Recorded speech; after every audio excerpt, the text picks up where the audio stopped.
నమస్తే, welcome to AP scoop news. రాష్ట్ర ప్రభుత్వం ప్రతిష్టాత్మకంగా చేపట్టిన 60 పారిశ్రామిక ప్రాజెక్టులు మరియు 51 ఎంఎస్ఎంఈలు ప్రారంభోత్సవంలో భాగంగా ఏలూరు జిల్లా నూజివీడు మండలం మొర్సాపూడిలో ఫుడ్ ప్రాసెసింగ్ యూనిట్ ని ముఖ్యమంత్రి నారా చంద్రబాబు నాయుడు వర్చువల్ గా ప్రారంభించారు. ఫుడ్ ప్రాసెస్ యూనిట్ ని రాష్ట్ర గృహ నిర్మాణ మరియు పౌర సరఫరాల సమాచార శాఖ మంత్రి కొలుసు పార్థసారథి చేతుల మీదుగా ప్రారంభించారు. 110 కోట్ల రూపాయలతో ఏర్పాటైన ఈ Ramana Singh global food park ద్వారా 1500 మందికి ఉపాధి కల్పించనున్నారు. మేనేజింగ్ పార్ట్నర్ గోగినేని పద్మావతి మాట్లాడుతూ, ఈ స్థలంలో మాకు మామిడి తోట ఉండేదని, మామిడి తోట వల్ల లాభాలు రావటం లేదని తోట నరికేశామని, అది మమ్మల్ని చాలా బాధించిందని అన్నారు. నూజివీడు అంటేనే మామిడి, మామిడి అంటేనే నూజివీడు. రైతులందరూ మామిడి తోటలు నరికేస్తే ఎలా అని మేము రైతులకు ఏదైనా చేయాలనే ఉద్దేశంతో ఈ ఫుడ్ ప్రాసెసింగ్ యూనిట్ స్థాపించామని అన్నారు. సబ్ కలెక్టర్ బొల్లిపల్లి వినూత్న మాట్లాడుతూ, యువతందరూ ఏదో ఒక ఉద్యోగం అడగకుండా ఉద్యోగం ఇచ్చేలాగా అవ్వాలని ఆమె అన్నారు.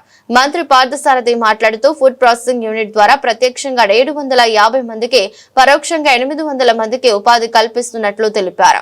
కార్యక్రమంలో పాల్గొన్న మంత్రి పార్థసారథి, సబ్ కలెక్టర్ వినూత్న మరియు మండల స్థాయి అధికారులు పాల్గొన్నారు.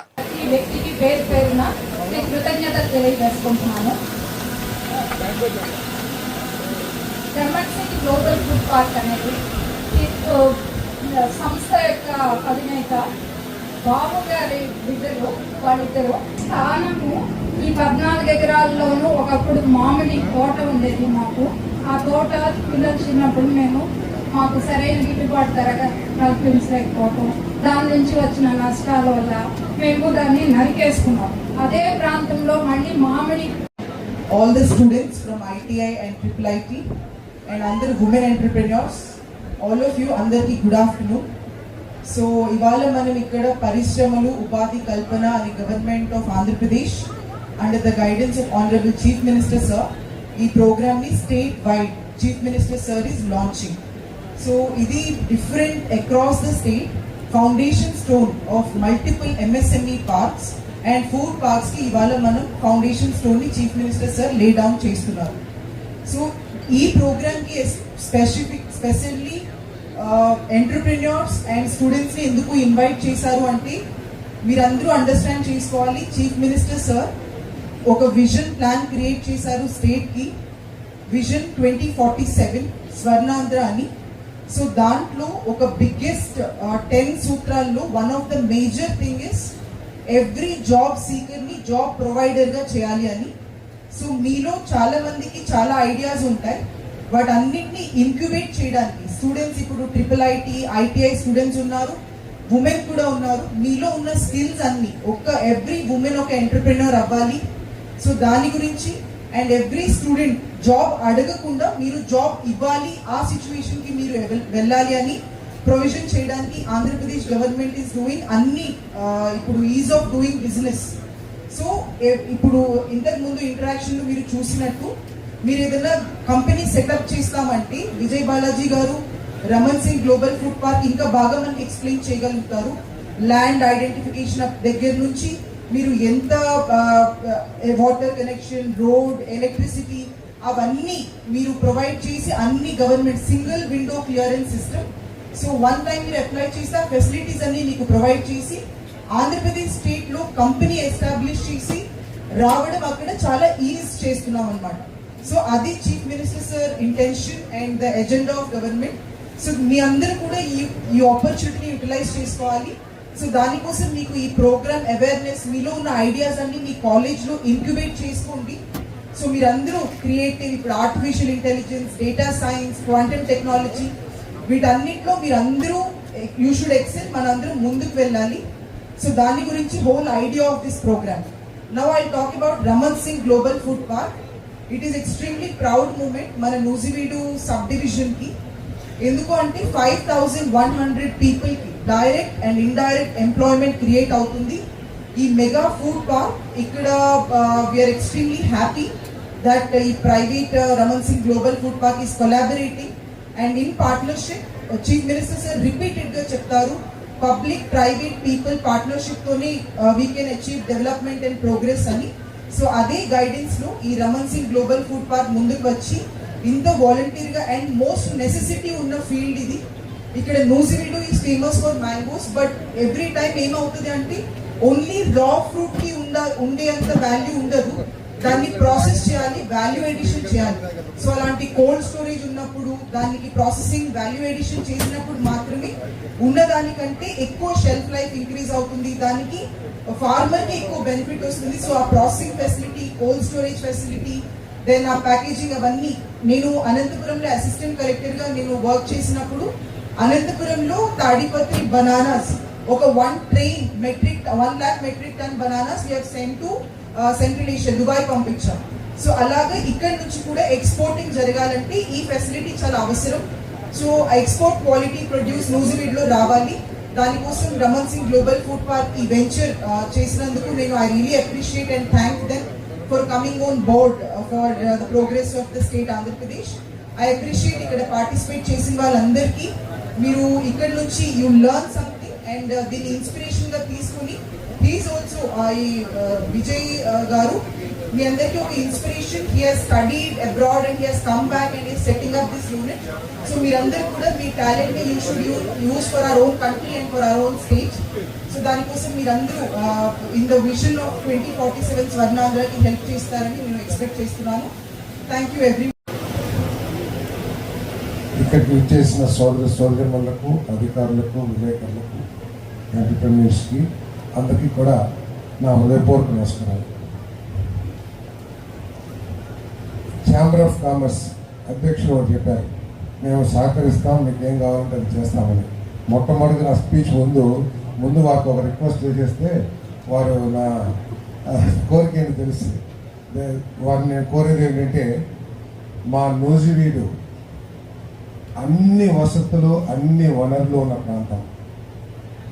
దురదృష్టం కృష్ణా జిల్లాలో ఇతర ప్రాంతాల కంటే వెనకబడి ఉన్నది. ఇక్కడ ప్రజలు కూడా చాలా కష్టపడే మనస్తత్వం. కష్టం అంటే మనం డెల్టాలో తలబట్టేసుకుని కష్టపడే విధం కాదు.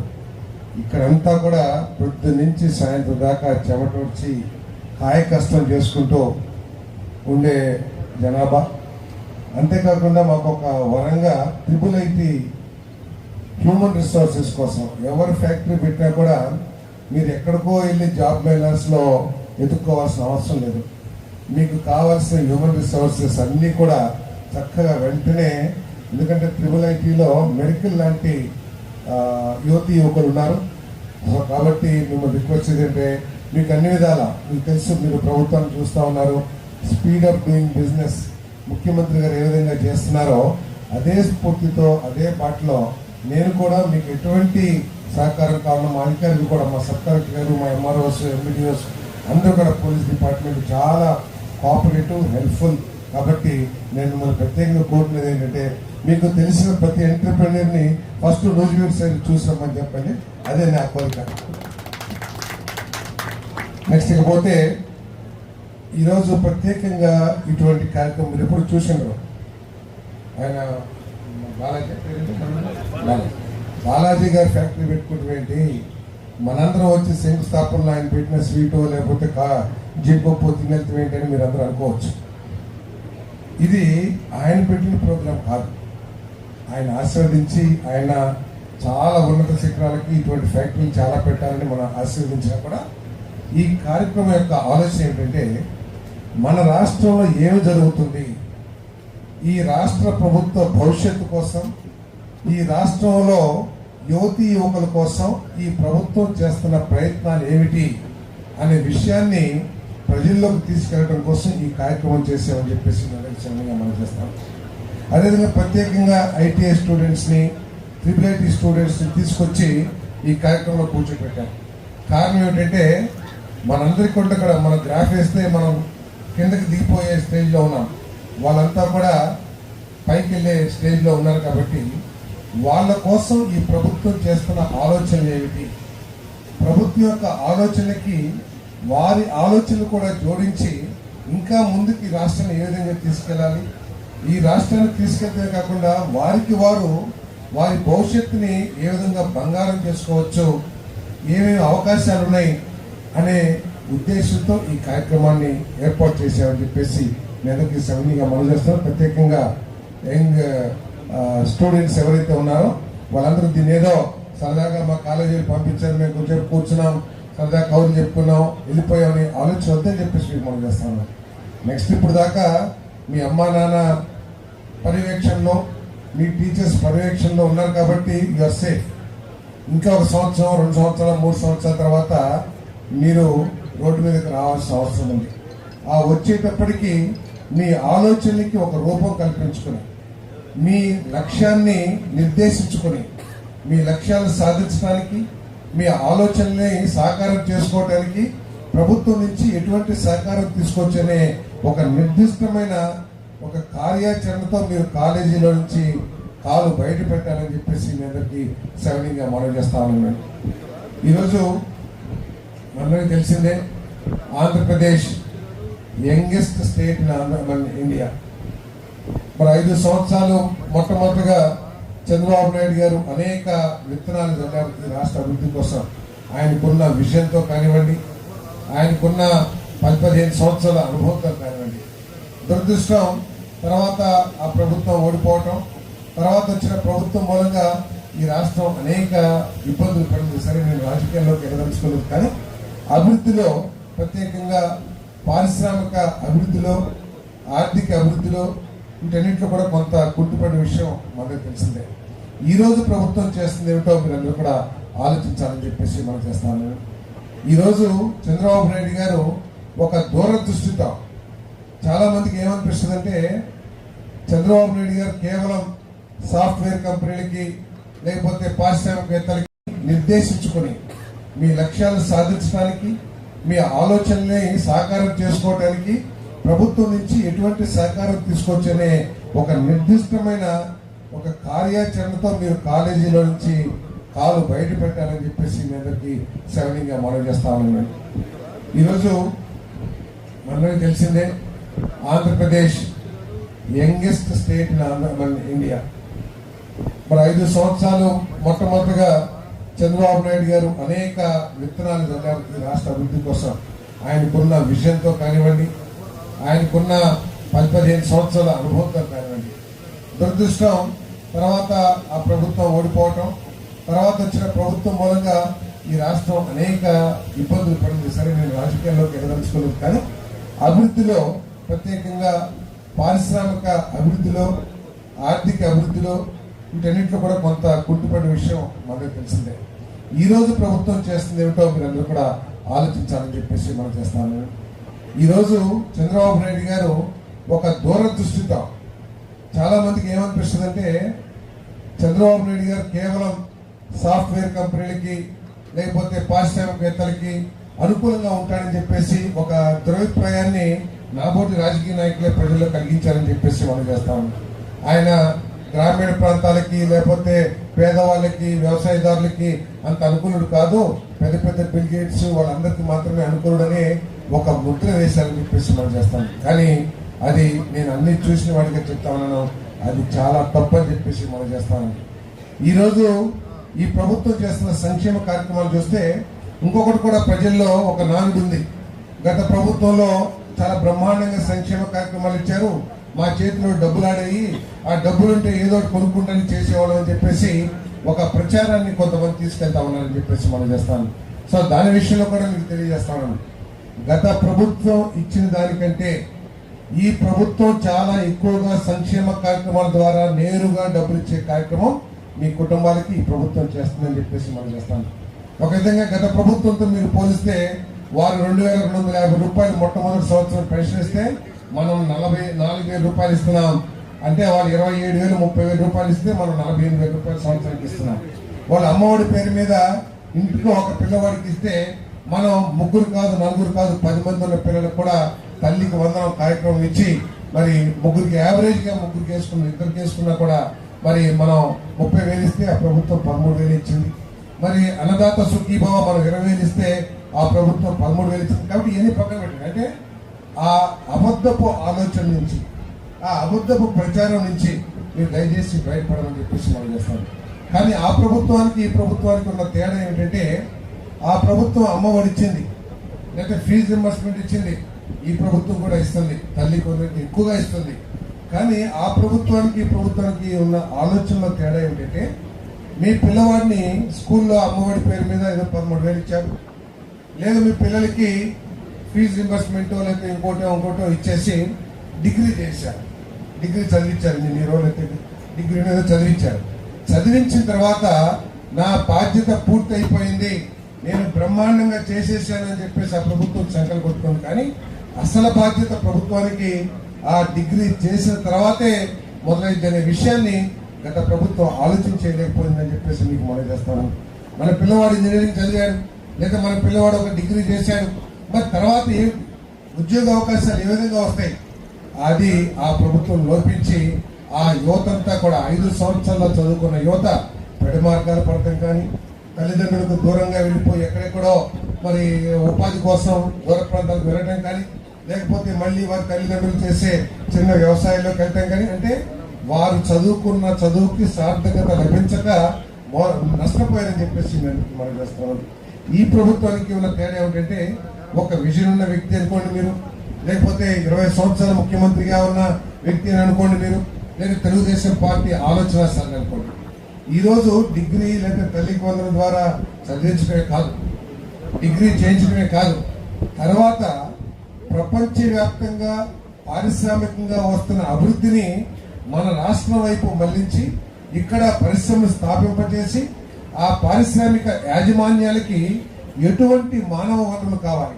మనం చదువుకోగానే ఒక ఫ్యాక్టరీలోకి పెడితే దాంట్లో ఫీజు పెడతాం రాదు మనకి, లేకపోతే లోపల ఉన్న నట్టు నింపు తీసుకోవాలి. మనం చదివింది ఇంజనీరింగ్ లేకపోతే పీజీ చదివి ఉండొచ్చు, అంటే మనకి స్కిల్స్ మన చదువుల్లో లేదు, మనం థియరిటికల్ గా చదువుకున్నాం కాబట్టి అది చేయలేక చాలా మంది పారిశ్రామికవేత్తలు బయట నుంచి ఉద్యోగస్తులు తెచ్చుకుని మనకి ఉద్యోగాలు లేకుండా చేస్తారు. ఈ రోజు ఈ ప్రభుత్వం చేస్తుంది ఒక మంచి కార్యక్రమం, అదే చెప్పేసి మనం చేస్తాం. స్కిల్ డెవలప్మెంట్ కి ఎక్కువగా ప్రాధాన్యత ఇస్తా ఉంది. మరి మీరు చదివిన తర్వాత స్కిల్లింగ్ కూడా చేయాలని మరి ఈ రోజు ఈ ప్రభుత్వం ఆలోచన చేస్తుందని చెప్పేసి మనం చేస్తాం. అదేవిధంగా ఇంతమంది స్కిల్లింగ్ లేదా గ్రాడ్యుయేట్స్ అయిన తర్వాత వీరందరికీ ఉద్యోగ అవకాశాలు లేకపోతే మరి వారు మరి పెడదేవరు పడతామో లేకపోతే దూర ప్రాంతాలకు వెళ్తామో దొరుకుతుంది. అందుకని ప్రత్యేకంగా ముఖ్యమంత్రి గారు, మన ప్రీతమ యువ నేత లోకేష్ గారు ప్రపంచవ్యాప్తంగా దేశాలన్నీ తిరిగి ఇదిగో ఇటు రండి, మా రాష్ట్రానికి రండి, మా రాష్ట్రంలో పెట్టుబడి పెట్టండి, మా రాష్ట్రంలో ఇన్ని లక్షల మంది, ఇన్ని ట్రిపుల్ ఐటీలు ఉన్నాయి, ఇన్ని ఇంజనీరింగ్ కాలేజీలు ఉన్నాయి, ఇన్ని లక్షల మంది ప్రతి సంవత్సరం కూడా కాలేజీ నుంచి బయటకు వస్తున్నారు, మీరు రండి అని చెప్పేసి ప్రతి కాలకి బలపం కట్టుకుని ప్రపంచమంతా తిరుగుతున్న విషయం మీరు గమనిస్తూనే ఉంటారు పత్రికల్లో. కానీ ఈ ప్రకటన మాత్రమే సరిపోదు. పారిశ్రామికవేత్తలు చాలా తెలివైన వాళ్ళు, మన మీద ఎటువంటి ప్రేమ తక్కువ ఉంటుంది, కొంత ప్రేమ ఉన్నా కూడా నమ్మకం ఉన్నా కూడా వారికి కావాల్సింది వారి రూపాయికి, ఏ పారిశ్రామికవేత్తలకి నేను కానివ్వండి వారు కానివ్వండి, వారు పెట్టిన రూపాయికి 10 రూపాయో పావులనో లాభం వస్తేనే వస్తారు. కాబట్టి ఈ ప్రభుత్వం చేసిన గొప్ప ఆలోచన ఏంటంటే, ఈ ముఖ్యమంత్రి గారు కాగానే చంద్రబాబు నాయుడు గారు ఈ రాష్ట్రంలో దాదాపు 20 కొత్త పాలసీస్ తీసుకొచ్చారు, కొత్త విధానాలను తీసుకొచ్చారు. ఫుడ్ ప్రాసెసింగ్ పాలసీ, మీరు ఫుడ్ ప్రాసెసింగ్ ఇండస్ట్రీ ఇక్కడ పెడితే ఇది మీరు ఏమనుకుంటారు, ఏదో బాలాజీ కోసం ఏదో సాయం చేస్తున్నారు, సబ్సిడీ ఇస్తున్నారు, ఆయనకి కొద్దిగా లోతు అయితే చంద్రబాబు నాయుడు గారు బాలాజీ గారు ఒకటే కులం, అందుకని ఆయన ఇచ్చేస్తారని చెప్పి కూడా చెప్తారు మన రాష్ట్రంలో. దౌర్భాగ్య రాజకీయం. కాకపోతే ఇది అక్కడ కాదు.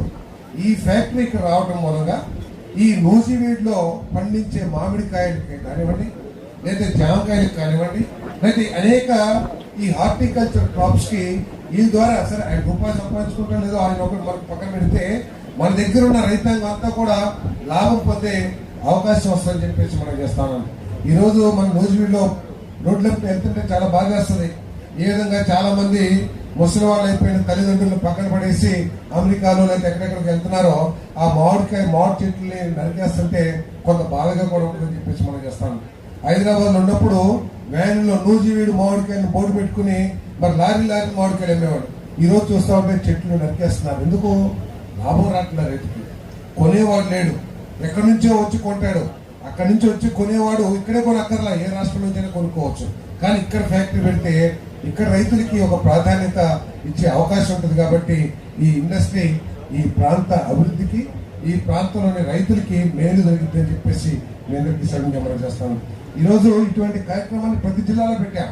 మీకు రోజు మీరు చూసుంటారు ప్రతి కేబినెట్ మీటింగ్ తర్వాత నేను ప్రెస్ మీట్ లో ఇన్ని లక్షల కోట్ల పెట్టుబడులు వచ్చినాయి, ఇన్ని వేల పెట్టుబడులు వచ్చినాయి అని చెప్పేసి, పక్కన నా తోటోడు అదంతా అబద్ధమైన పేపర్ మీద సంతకం అని చెప్పేసి ఒక ప్రచారం కూడా చేస్తారు. కాబట్టి ఇటువంటి కార్యక్రమాలు ఏర్పాటు చేసి మీలాంటి మిత్రులందరూ కూడా కూర్చోపెట్టి, ఇదిగో మీ కళ్ళెదురుగుండా 102 కోట్ల రూపాయలతో పెట్టుబడి 1500 మందికి ఉద్యోగ అవకాశాలు రావడమే కాకుండా మరి దీని ద్వారా రైతులకు కూడా మేలు జరిగిందనే ఆలోచనని వీళ్ళు కలిగించడం కోసం ఇది చేస్తామని చెప్పేసి మనం చేస్తాం. అదేవిధంగా ఇందాక మీరు చూశారు రిలయన్స్ ఇండస్ట్రీ